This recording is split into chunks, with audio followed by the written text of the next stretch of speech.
একবার ভাবুন তো, এই পৃথিবীতে আসার আগে, আপনার জন্মের আগে, এমনকি আপনার বাবা মা বা তাদের বাবা মায়ের জন্মের লক্ষ কোটি বছর আগে আপনি কোথায় ছিলেন? আপনি ছিলেন, কিন্তু আপনার কোনো শরীর ছিল না, কোনো নাম ছিল না, কোনো পরিচয় ছিল না। আপনি ছিলেন এক আলোর কণা, একটি রূহ, এমন এক জগতে যাকে বলা হয় আলামুল আরওয়াহ বা রূহের জগৎ।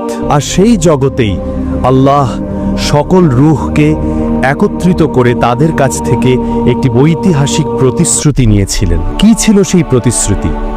আর কেনই বা সেই একটি দিনের স্মৃতি আমাদের আজ আর মনে নেই? আসুন আজ আমরা মানব ইতিহাসেরও আগের ইতিহাসে ফিরে যাই। আজ আমরা আমাদের নিজেদের অস্তিত্বের সেই প্রথম অধ্যায়ের কথা জানব, যা আমাদের এই পৃথিবীর জীবনের ভিত্তি স্থাপন করেছিল। এটি হলো সেই রূহের জগতের পূর্ণাঙ্গ কাহিনী। এই বিশাল মহাবিশ্ব, এই আকাশ, জমিন, ফেরেশতা, সব কিছু সৃষ্টির বহু বহু কাল পরে আল্লাহ মানব জাতিকে সৃষ্টি করার ইচ্ছা করলেন। কিন্তু তিনি প্রথমে আমাদের শরীর তৈরি করেননি, তিনি প্রথমে তৈরি করেছিলেন আমাদের রূহ বা আত্মাকে। হাদিসে এসছে, আল্লাহ তাআলা হযরত আদম আলাইহিস সালামের পৃষ্ঠদেশ থেকে তার সকল সন্তানদের রূহকে, অর্থাৎ পৃথিবীর শুরু থেকে শেষ পর্যন্ত যত মানুষ আসবে তাদের প্রত্যেকটি রূহকে ছোট ছোট আলোর কণার মতো করে বের করে আনেন। একবার কল্পনা করুন সেই দৃশ্যটি। কোটি কোটি বিলিয়ন বিলিয়ন রূহ আল্লাহর আরশের সামনে একত্রিত হয়েছে। সেখানে ছিলাম আমি, ছিলেন আপনি, ছিলেন আমাদের পূর্বপুরুষেরা এবং আমাদের ভবিষ্যৎ প্রজন্ম। সবাই। সেই জগৎটি কেমন ছিল তা মানুষের পক্ষে পুরোপুরি কল্পনা করা সম্ভব নয়। সেখানে কোনো সময় ছিল না, কোনো স্থান ছিল না, ছিল শুধু আল্লাহর নূর আর তার অগণিত সৃষ্টি, রূহেরা। সেই রূহের জগতে আল্লাহ সকল রূহকে তার সামনে একত্রিত করলেন। তিনি তাদের কোনো শরীর দেননি, কিন্তু তাদের দিয়েছিলেন অনুভূতি, জ্ঞান এবং কথা বলার ক্ষমতা। এরপর তিনি তার সকল সৃষ্টিকে তার নিজের পরিচয় করিয়ে দেওয়ার জন্য ইতিহাসের সেই প্রথম এবং সবচেয়ে গুরুত্বপূর্ণ প্রশ্নটি করলেন। পবিত্র কোরআনের সূরা আরাফে আল্লাহ বলেন, তিনি সকল রূহকে জিজ্ঞেস করেছিলেন, আলাস্তু বিরব্বিকুম, অর্থাৎ আমি কি তোমাদের রব নই? এই একটি প্রশ্নের ওজন ছিল মহাবিশ্বের সব কিছুর চেয়েও ভারী। এই একটি প্রশ্নের উত্তরের উপরই নির্ভর করছিল আমাদের অস্তিত্বের মূল ভিত্তি। সেই দিন কোটি কোটি রূহ কোনো রকম দ্বিধা ছাড়াই এক বাক্যে এক সুরে চিৎকার করে উত্তর দিয়েছিল, বালা শাহিদনা, অর্থাৎ হ্যাঁ, অবশ্যই আমরা সাক্ষ্য দিচ্ছি যে আপনিই আমাদের রব। এটাই ছিল সেই ইয়াউমুল মিসাক বা প্রতিশ্রুতির দিন। এটাই ছিল সেই চুক্তি যা আমরা প্রত্যেকেই এই পৃথিবীতে আসার আগে আমাদের রবের সাথে করেছিলাম। আমরা সেদিন স্বীকার করে নিয়েছিলাম যে আল্লাহই আমাদের একমাত্র স্রষ্টা, একমাত্র পালনকর্তা এবং একমাত্র উপাস্য। আল্লাহ তখন ফেরেশতাদের বললেন, তোমরা সাক্ষী থাকো, যাতে কিয়ামতের দিন কোনো মানুষ বলতে না পারে যে আমরা তো এই বিষয়ে কিছুই জানতাম না, অথবা আমাদের বাপদাদারা শিরক করত, আমরা তো শুধু তাদেরই অনুসরণ করেছি। এখন প্রশ্ন আসতে পারে, যদি আমরা সত্যিই এমন একটি মহান প্রতিশ্রুতি দিয়েই থাকি, তাহলে আজ কেন আমাদের সেই দিনের কথা মনে নেই? এর উত্তর হলো, আল্লাহ তার অসীম প্রজ্ঞায় আমাদের এই পৃথিবীর জীবনের পরীক্ষার জন্য সেই স্মৃতিকে আমাদের মন থেকে মুছে দিয়েছেন। যদি আমাদের সেই দিনের কথা পুরোপুরি মনে থাকতো, তাহলে তো এই দুনিয়ার পরীক্ষা আর পরীক্ষাই থাকতো না।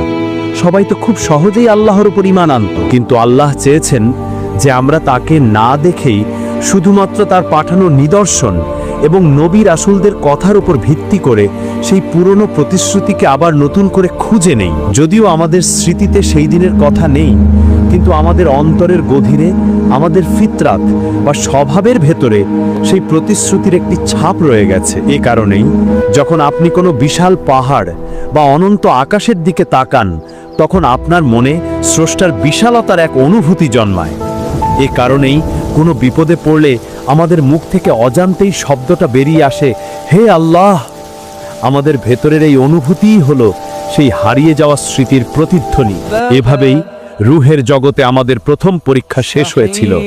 আমরা সবাই সফলভাবে আল্লাহর প্রভুত্বের সাক্ষ্য দিয়েছিলাম।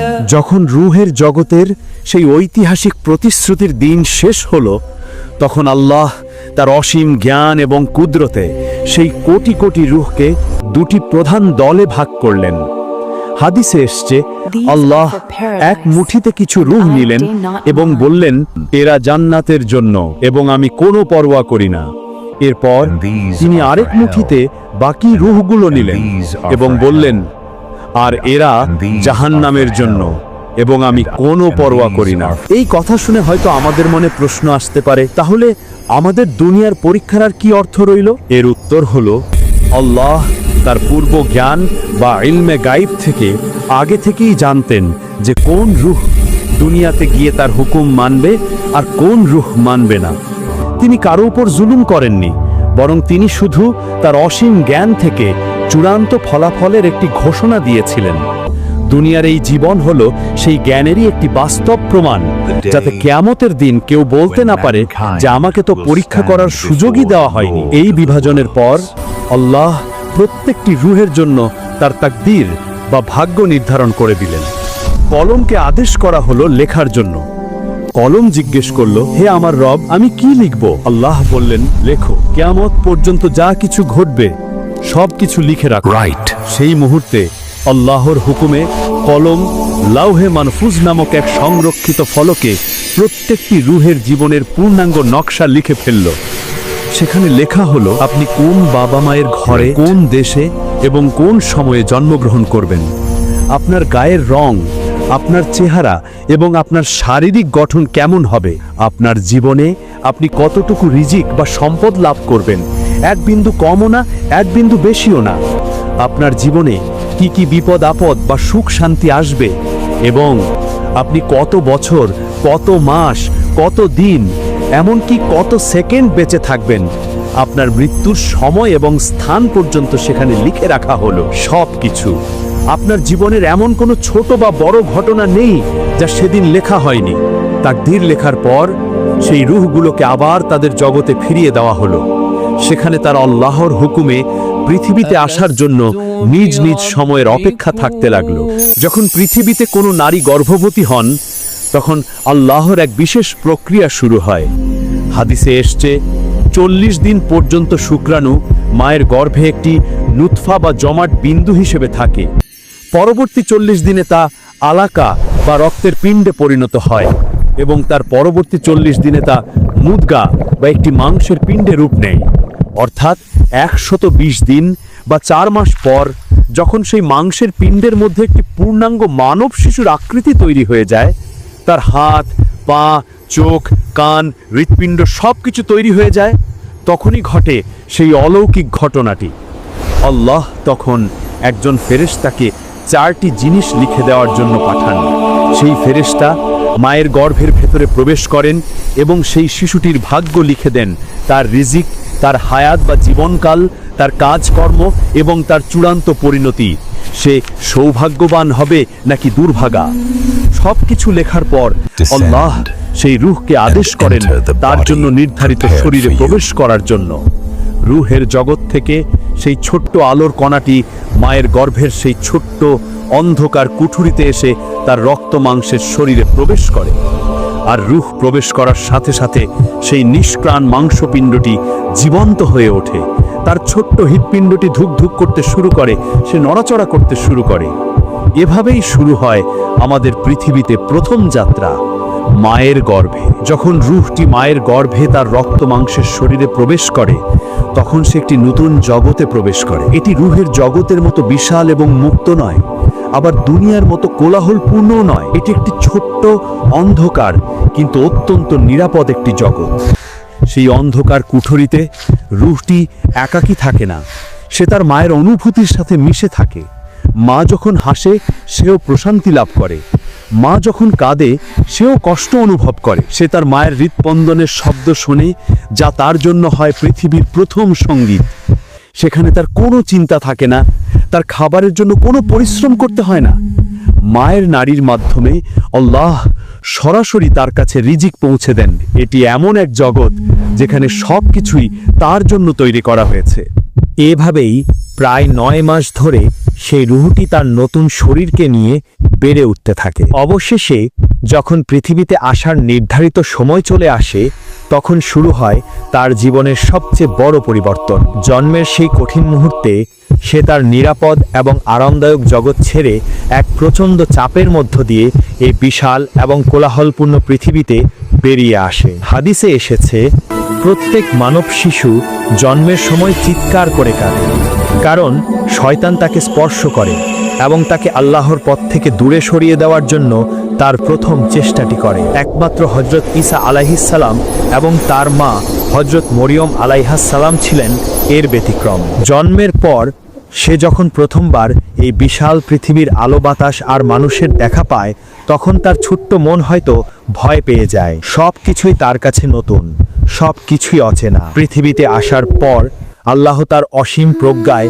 সে রুহের উপর বিস্মরণের একটি পর্দা ফেলে দেন। রুহের জগতের সেই মহান প্রতিশ্রুতির কথা, আল্লাহর সাথে করা সেই চুক্তির কথা তার আর কিছুই মনে থাকে না। সে ভুলে যায় যে সে একদিন আল্লাহর সামনে দাঁড়িয়ে বলেছিল, হ্যাঁ, আপনি আমার রব। আর এই ভুলে যাওয়াটাই হলো দুনিয়ার এই পরীক্ষার মূল ভিত্তি। শিশু অবস্থায় তার অন্তর থাকে একদম পরিষ্কার, পবিত্র এবং নিষ্পাপ। সে তার ফিতরাত বা স্বভাব অনুযায়ী এক অদ্বিতীয় স্রষ্টার অস্তিত্বকে অনুভব করতে পারে। এই কারণেই শিশুরা প্রকৃতির সৌন্দর্য দেখে অবাক হয়, আকাশের দিকে তাকিয়ে হাসে। কিন্তু সে যখন ধীরে ধীরে বড় হতে থাকে, তখন দুনিয়ার মোহ, তার চারপাশের পরিবেশ এবং তার চিরশত্রু শয়তানের কুমন্ত্রণা তাকে সেই পুরনো প্রতিশ্রুতি কথা থেকে আরো দূরে সরিয়ে নিয়ে যেতে থাকে। কেউ হয়তো ধন সম্পদের মোহে পড়ে তার রবকে ভুলে যায়, কেউ হয়তো ক্ষমতার অহংকারে অন্ধ হয়ে যায়, আবার কেউ হয়তো বাপদাদার ভুল রীতিনীতিকে আঁকড়ে ধরে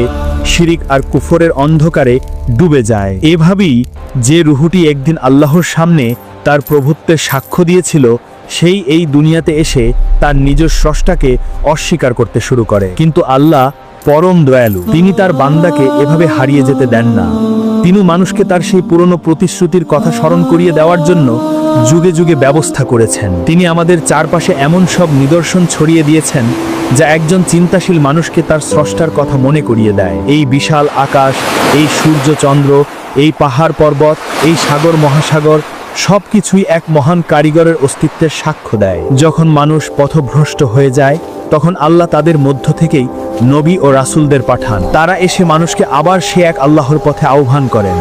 তারা মনে করিয়ে দেন, হে মানুষ, তোমরা তো তোমাদের রবের সাথে একটি চুক্তি করে এসেছিলে, তোমরা সেই চুক্তির কথা ভুলে যেও না। আল্লাহ নবী রাসূলদের উপর আসমানি কিতাব নাজিল করেন, যেমন তাওরাত, জাবুর, ইনজিল এবং সর্বশেষে পবিত্র কুরআন। এই কুরআন হলো সেই প্রতিশ্রুতির এক জীবন্ত দলিল, যা আমাদের বারবার স্মরণ করিয়ে দেয় আমাদের আসল পরিচয় কি এবং আমাদের চূড়ান্ত গন্তব্য কোথায়। এভাবেই আল্লাহ আমাদের ভুলে যাওয়ার পরেও বারবার আমাদের স্মরণ করিয়ে দেওয়ার সুযোগ করে দেন। রুহের জগতের এই পূর্ণাঙ্গ কাহিনী আমাদের এটাই শিক্ষা দেয় যে আমাদের এই দুনিয়ার জীবন আর কিছুই নয়। রুহের জগতে আমাদের রবের সাথে করা সেই প্রথম প্রতিশ্রুতিকে প্রমাণ করার একটি পরীক্ষা ক্ষেত্র মাত্র। আমরা সেই প্রতিশ্রুতির কথা ভুলে গেছি, কিন্তু আল্লাহ ভোলেননি। তিনি আমাদের পরীক্ষা করার জন্য আমাদের এই দুনিয়াতে পাঠিয়েছেন এবং আমাদের পথ দেখানোর জন্য পাঠিয়েছেন কুরআন ও রাসূল। এখন সিদ্ধান্ত আমাদের, আমরা কি আমাদের সেই প্রথম এবং শেষ পরীক্ষার জন্য নিজেকে প্রস্তুত করব, নাকি দুনিয়ার মোহে পড়ে আমাদের সেই আসল পরিচয়কেই ভুলে যাব? যদি রুহের এই অবিশ্বাস্য সফর এবং তার চূড়ান্ত পরিণতির কাহিনী আপনার হৃদয়কে স্পর্শ করে থাকে এবং আপনাকে আপনার জীবনের উদ্দেশ্য সম্পর্কে ভাবতে সাহায্য করে, তাহলে ভিডিওটিতে একটি লাইক দিন এবং আপনার প্রিয়জনদের সাথে শেয়ার করে এই গুরুত্বপূর্ণ জ্ঞানটি ছড়িয়ে দিন। আমাদের চ্যানেলটি সাবস্ক্রাইব করে ইসলামের এমন আরও গভীর এবং শিক্ষণীয় কাহিনী জানার জন্য আমাদের সাথেই থাকুন।